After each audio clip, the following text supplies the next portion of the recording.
Every physical movement you make with the front of your arm, from a powerful grip to the lightest brush of a fingertip, relies on a single, massive electrical conduit. This is the median nerve. It is a major mixed peripheral nerve that originates directly from the brachial plexus at the shoulder.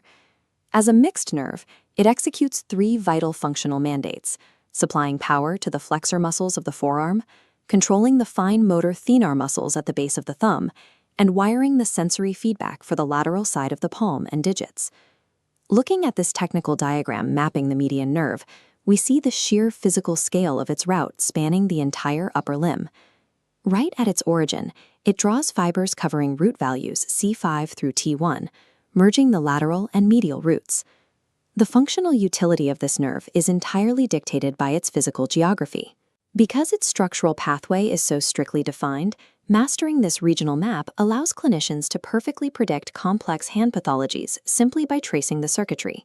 We begin tracking this pathway at its origin point, the axilla or the armpit region. Down in the axilla, the nerve forms in direct physical relation to the local vasculature. Specifically, it forms in front of the axillary artery and initially positions itself on the lateral side of that vessel. From there, the nerve exits the axillary region and begins its long descent into the upper arm, transitioning to run alongside the brachial artery. As it travels vertically down the arm, it executes a critical crossover, physically passing over the brachial artery from the lateral side to the medial side. But what is most clinically relevant about this region is a specific negative constraint: the nerve's strict lack of functionality here. Reviewing the anatomical text for the arm region, we can verify this constraint. The source explicitly states that the median nerve gives no branches in the arm. The upper arm acts strictly as a high-speed transit corridor. The local anatomy prioritizes the safe, uninterrupted transport of the neural signal down the limb, bypassing the upper arm completely to save its payload for the lower compartments. The signal reaches its first major structural checkpoint at the inner elbow, a region called the cubital fossa. Navigating this hinge joint forces the nerve to traverse a dense, tightly confined physical space, filled with thick layers of fibrous tissue. Within the fossa, it maintains its vascular orientation, continuing to lie securely on the medial side of the brachial artery. To cross the joint safely, the nerve takes a protective dive, routing itself deep beneath the bicipital aponeurosis, a broad, flat tendon extending from the biceps. This deep fascial dive creates a heavily protected physical bottleneck. It shields the delicate nerve fibers from surface trauma during arm flexion, but creates a tight pinch point right before the main distribution phase begins. Emerging from the cubital fossa, the nerve enters the forearm, which serves as its primary motor distribution hub. Its initial entry is mechanically complex, physically threading the needle directly between the two muscular heads of the pronator teres. It then continues its descent perfectly sandwiched inside the muscle bed, running tightly between the flexor digitorum superficialis above it and the flexor digitorum profundus below it. Now deeply embedded, it begins deploying its payload. The main trunk immediately fires off direct muscular branches to the pronator teres and the flexor carpi radialis. This is rapidly followed by a second wave of motor branches, supplying the palmaris longus and the massive flexor digitorum superficialis muscle group.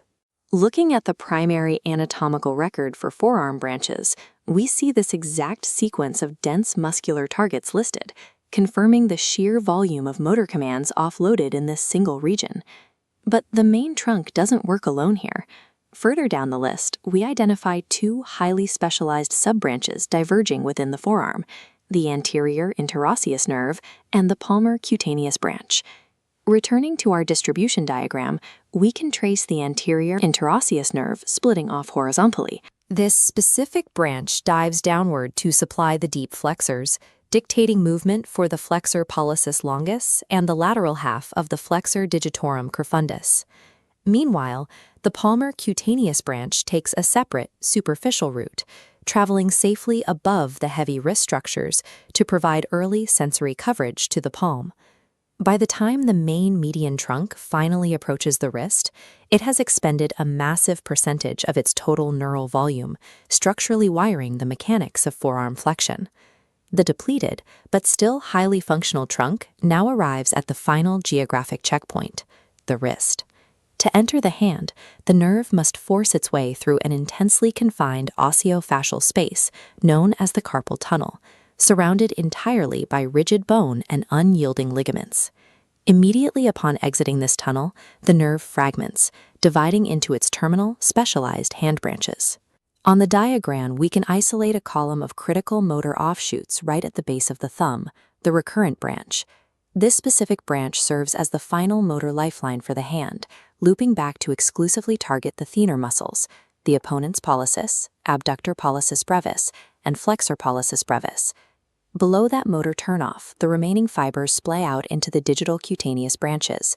These pathways serve a completely different purpose, providing essential sensory mapping to the lateral 3.5 fingers, while also dropping minor motor connections to the first and second lumbricals. The hand is the terminal endpoint of the median system, requiring a localized balance between the fine motor power of the thumb and high-resolution tactile feedback from the digits. Physical hand deformities follow a strict logic. They are the direct mechanical results of an interrupted anatomy. There is an ironclad rule to diagnosing neuropathies. The vertical height of a physical lesion on the nerve's pathway perfectly dictates the severity of the functional loss downstream. If you cut the line, everything below it fails. We can observe this logic across 3 clinical cases, starting with a compression strictly at the terminal wrist bottleneck. Looking at the applied anatomy reference, we find the clinical mechanism for this, carpal tunnel syndrome. Because this structural block is located so far distally, it isolates the damage.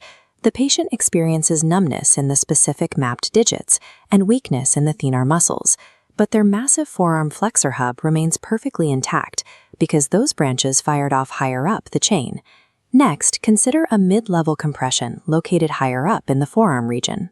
The clinical text defines this as pronator teres syndrome, confirming that the physical compression occurs right as the nerve attempts to thread between those 2 muscular heads. Because the lesion is higher along the transit route, the downstream functional loss expands. Sensation is compromised, but crucially, the specific motor command for thumb opposition is lost entirely. Without the mechanical ability to pull the thumb across the palm, the hand rests flat, resulting in the specific clinical presentation known as an ape hand deformity.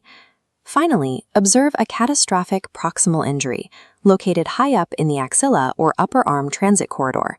The final note in the reference text outlines the severe consequence of a high lesion. It produces a hand of benediction when attempting to make a fist. The systemic failure logic perfectly aligns with our map.